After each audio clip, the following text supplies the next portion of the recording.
can you hear? Mr. Toure, can you hear us? Can you hear me? Yes, I can. Yes.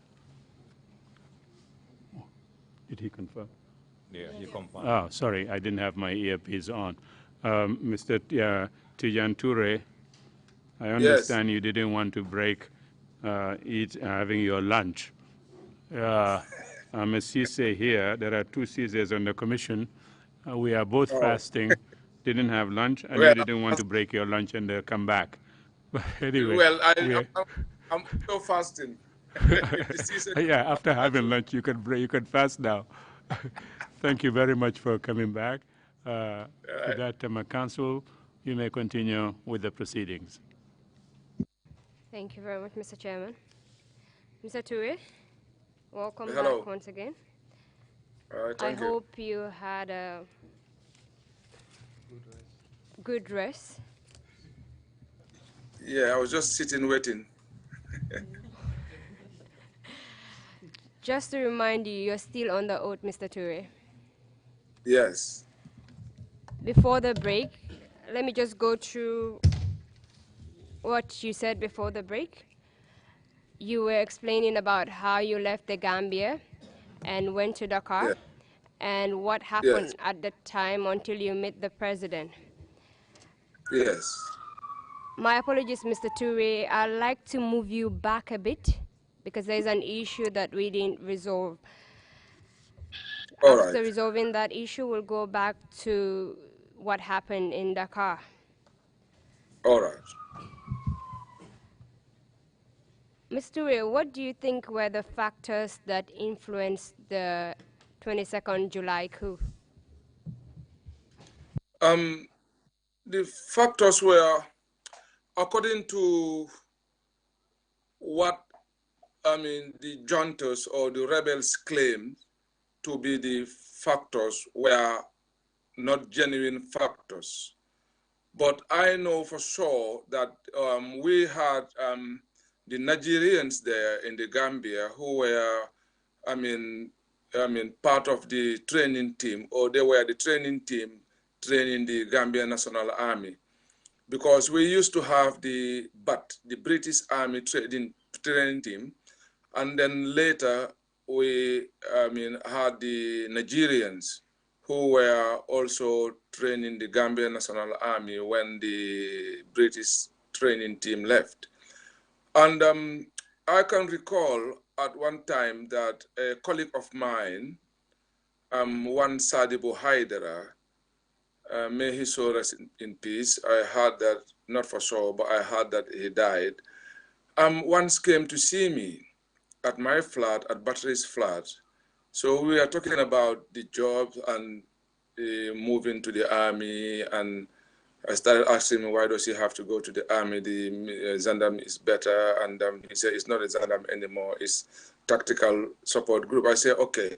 And then I can recall, which I have reported, he did mention about the Nigerians talking about coup, talking about, indoctrinating ideas of coup in their minds. Like, I said, how? He said, look, there are few officers, including himself, who sometimes think of, leaving the army, retiring, and just look for something else to do. But, whoever wants to leave, if that is brought to the notice of the Nigerians, what they normally say is that, it's better you stay because of, you can take over the government. If you should leave and look for another job somewhere, you become a civilian. So if the army should take over, you'll get a chance of being a president or being part of a council or being a minister. So, but as a civilian, if the military takes over, there wouldn't be a chance for them. So you better stay because the chances are here, you got the chance here, and things like that. I was shocked when I heard that, which I reported. I reported that to Daba Marena, and I reported that to the DG as well, Keba Sise, the then Director General of the National Security. So these were one of the factors I believe must have been putting into the army for them to believe that the chances are. I'm not saying they were the only factors, but the other factors which were not genuine factors were all lies and speculations, because you have to give the dog a bad name before you can kill it to able to justify the reasons of killing the dog. They were talking about corruption, which I believe that wasn't the case, because those who were involved in the coup trying to overthrow or has overthrown the government were all corrupt. Yahya Jammeh was corrupt as a soldier. I've got evidence of him implementing corruption, because we were once on duty at GPMB. He was then a military police. He caught some people with oil, lots of oil in plastic bags. And they paid him money, and he even helped them to cross the bridge with loads of oil into the jeep of the military police.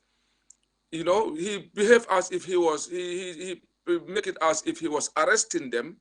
But few, let's say half an hour or so, I saw the same guys came back whilst I was on sentry there. I asked the guys, oh, what happened? That guy, he took you, what happened? He said, oh, he told me in Mandinka that, told nga Jole, I told Jindi at Denton Bridge, which means we've paid him and he dropped us at Denton Bridge, not Denton Bridge, sitting corner, where they pick their vehicle, they arrange a taxi to take them to their various destinations. So if those people should say that, the government is corrupt, that's why they've overthrown the government, that's not a good reason, because there is no government free from corruption. There is no system that there is no corruption. There are different ways of corruption. So if they say that the PPP government was corrupt, that is not true. That, I wouldn't say there was no corruption, but there was no corruption that should permit or allow the soldiers to overthrow a government. Mr. Ture, Corruption. I know you want to Yes. elaborate on this point, but I would like us Yes. to move on to the issue of Sadibu Haidara and what he said. I'd just like to focus on that for a while. Yes. Did you do... Well, Sorry, all sir. right. Okay. Yes. On the issue of Sadibu, do you know if anything was done with respect to the information that you gave to Daba Marina? Well, I'm so I didn't only,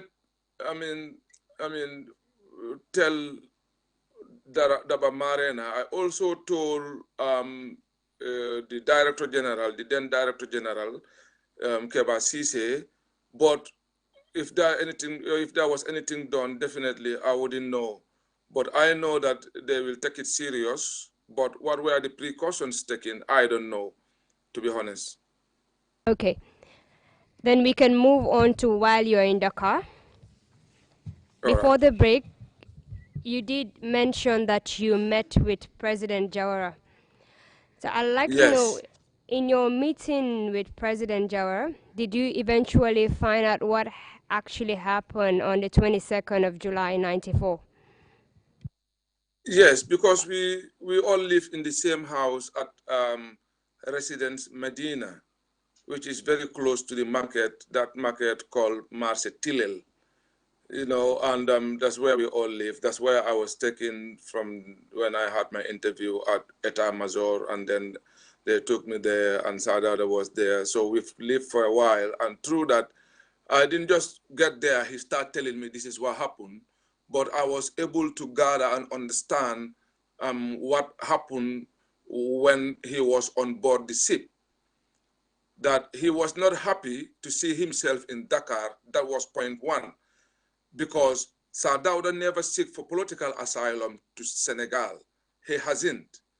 Whilst on board that ship, according to him, he was expecting, as he was told, that they will, the Americans told him that they were going to sail outstream and they will face the bridge and they will stop the rebels if they have to, or if they want to cross the bridge, they will bomb the bridge. They will stop them from entering Banjul. This is what they made him believe. So when he was on board the ship, that wasn't done. He saw the ship, he noticed that the ship has sailed for quite a long time. According to him, he asked them, where are we going and what's happening? Why aren't we stopping? Then Sadauda said that he was told by the captain or whoever was in charge that they've been told, or they've been instructed to leave Gambia waters. So Sadauda hasn't got a choice, and he was told that the nearest port to the Gambia was Dakar. And whilst on board that ship, again, Sadauda heard Radio Senegal announcing that President Jawara has been granted political asylum in Senegal, which he never seek for. This was just like a plan, something done, because Abdul Diouf was never happy with him somehow, and I get to know all this. These are all facts because I was very close to him, and he's a very good person, and he's a very open person. And Abdul Diouf wasn't happy with him. Sadauda never called Senegal to seek for political asylum. They offered him this, yes. Sorry for cutting you, but I'll just like to clarify how you got this information and how you know about this particular issue that you're narrating. No, because I do talk to him. We do have lunch. Shehu Sabali is always there. You know, we talk and they discuss. We sit around and we listen. You know, so through that, I was able to add up all what went on because he'll be talking here. Shehu Sabali will say, of course, you know, this is not right. And they discuss about the treatment within there in the house where we lived at Residence Medina. You know, they were talking about everything that was going on. Bakari Dabo was also in Dakar. Yeah, we only saw him like few times. Sadauda always wanted to talk to Abdou Diouf about certain things that I don't know about. They made it very, very, very difficult for Sadauda to meet Abdou Diouf. He couldn't.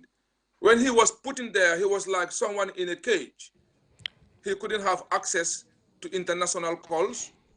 For him even to make a call, you have to, you know, he has to contact the gendarmes downstairs. There's a phone that if you press the button, it's the securities downstairs who will pick it. Then if you need to make a call, you have to give them the number and they will make that call and connect you back. It means that Sadauda will not have there's no way he can negotiate anything outside Dakar or anyone to help him or rescue his government or rescue the Gambian people.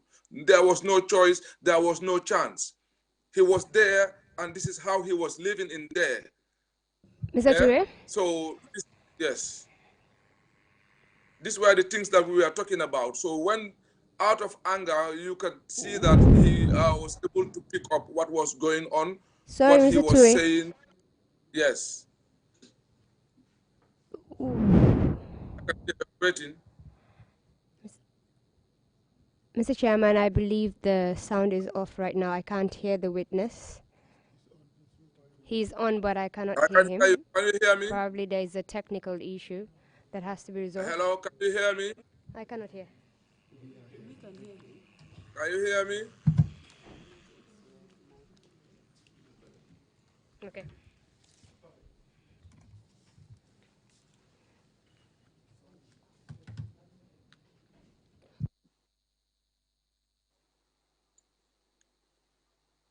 Hello, Mr. Toure, can you get me now? Yes, I can hear you.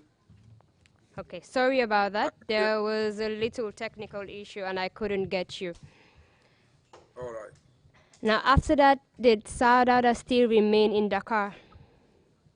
Yeah, we stayed there for a while he's been trying to see what could be done to save not only his government, but to save the Gambian people. Sadauda wasn't much about the government. It was about his people, the people he left behind, the people who trusted him, the people that he's been governing. This is and about democracy. This is what his concerns were about.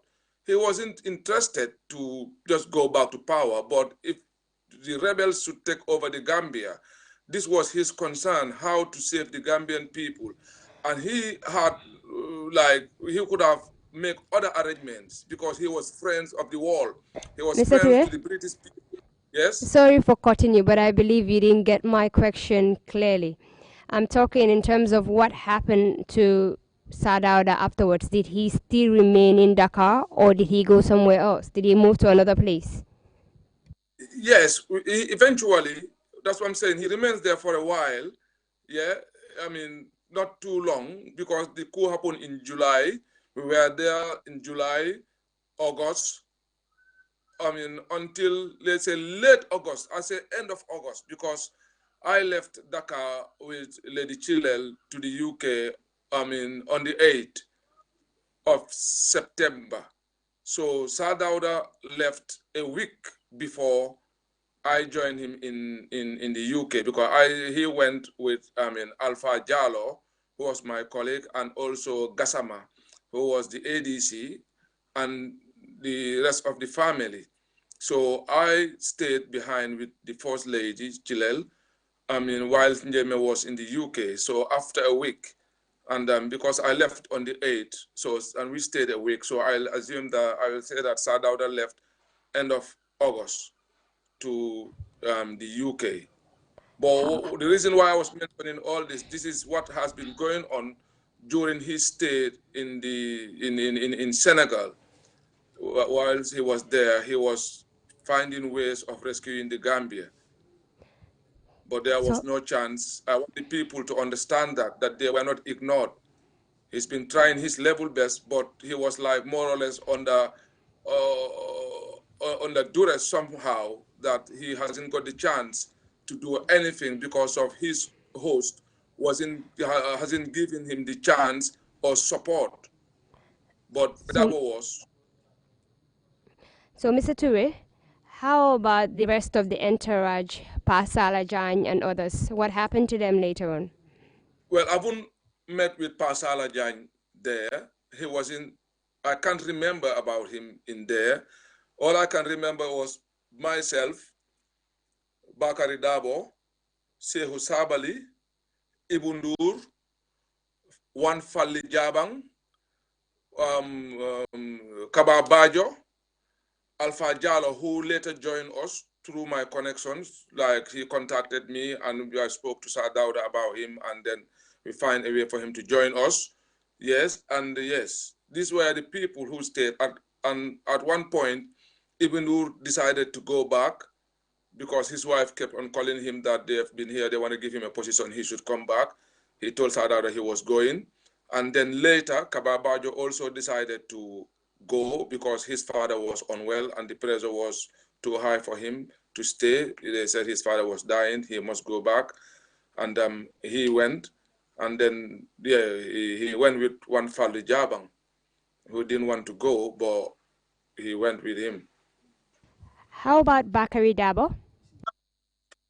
Bakari Dabo was like more or less for himself in there. I'm sorry if you should be unhappy to hear this, but this is the fact that he was there. Sadauda couldn't have access to Abdou Diouf, which he wanted. Bakari Dabo could have negotiated if there was any differences between Abdou Diouf and Sadauda. Bakari Dabo was in position to do that, which he hasn't.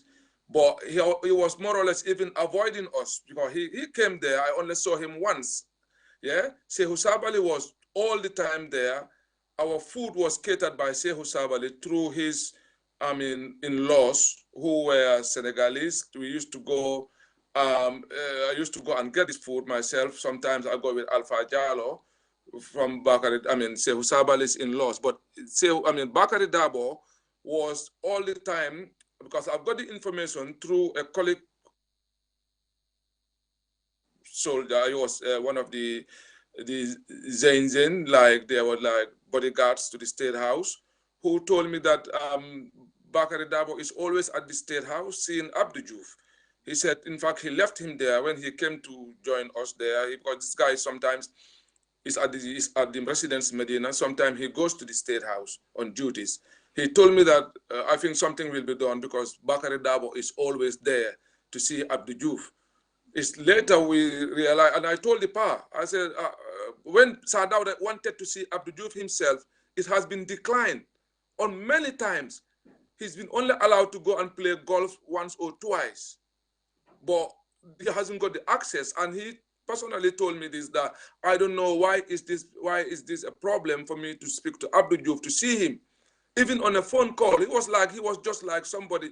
They said, Alhamdulillah, we've got him now. They put him here. I think at that time, Abdou Diouf wanted Gambia to be in this position Gambia was. Thank you very much. Sorry for cutting you, Mr. Ture, but I believe that you had elaborated on that point earlier. Yes. So at this point, I believe that I've asked you all the questions that I wanted to ask. Mr. Chairman, I'll transfer the mic to you to ask any questions you wish to ask with the witness. Thank you very much, Counsel, for that exchange with the witness. Should I hold on a little bit, the legal team? You okay? Is it right? Okay, fine. Members of the main commission, if you have any questions, please go ahead and ask.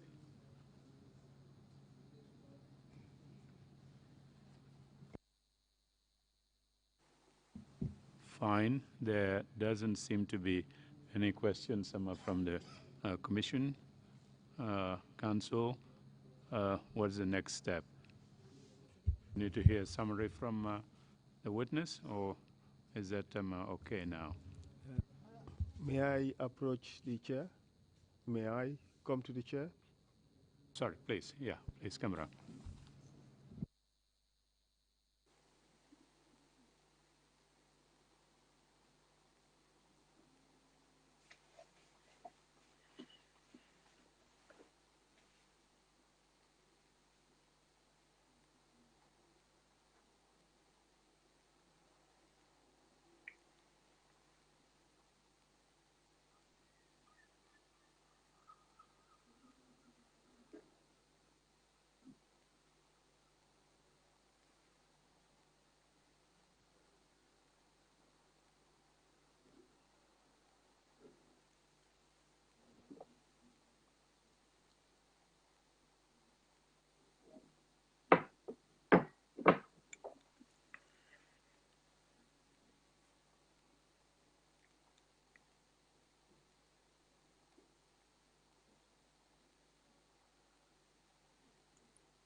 Sorry about that interruption. We're just consulting the thing out there. Mr. Toure, thank you very much indeed. You were very kind to give us time, notwithstanding the technical difficulties we started off with. But I think your testimony would help us enormously in with the conclusions of our work, the recommendations, especially those dealing with institutional reform. Thank you so much, Emma, for your time. And Council, do we have another witness lined up now, or do we call it a day until 10 o'clock tomorrow morning? Thank you, Mr. Chairman. Thank you, Mr. Toure, for taking your time to talk to the Commission. It's quite important to receive another perspective different from those who appeared before. So thank you very much for that. With regards to how we proceed, Mr. Chairman, that would be it for Mr. Toure. Thank you very much. You can stand down now, Mr. Toure. We do not have any other witness to bring today. So this would be the end of today's proceedings. We are hoping that our next witness would appear before you tomorrow, again by Skype. We hope that the system would work perfectly as it is doing now. So I would encourage engineers and technicians to keep the system as it is and not to touch it at all, because we want a very seamless process tomorrow and without hitches. And fingers crossed, I hope we'll be able to do that tomorrow. Thank you very much, Mr. Chairman, and thanks my colleague Mariama for doing such a fantastic job, and to my colleague Sagar for leading the witness yesterday so excellently. Thank you very much, Mr. Chairman. Thank you very much, Council. The meeting is adjourned. We meet again tomorrow morning at 10 o'clock. Thank you.